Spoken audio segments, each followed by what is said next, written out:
that you're taking are taken in the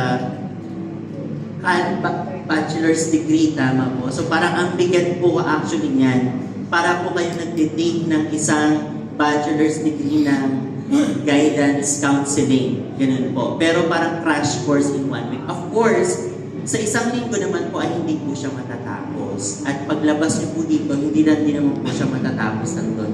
So, we're actually believing na paglabas niyo po dito at pagkatapos po ng 5 araw ay yung commitment niyo po as career guidance advocate ay magtutuloy-tuloy po hanggang sa may katuwang po ang guidance counselor kasi aside from that, ang dami din po nilang problema.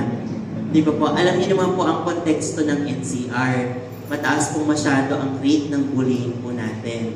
And we also need to focus on those areas. Hindi lang naman po puro academic, di ba po? Kailangan din po ng guidance counseling po. So, minsan po sa isang school, isa lang yung guidance counselor. Alam niyo naman po dapat yung ratio po nun. So, ang dami po nilang ginagawa, kaya kailangan po nila ng katulong. At the same time, para din po matulungan po yung mga bata sa pagpili po nila na career in the future.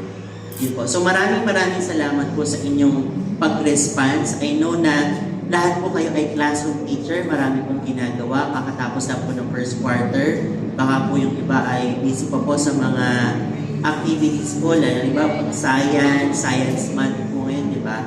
So, thank you for taking part for this 1 week.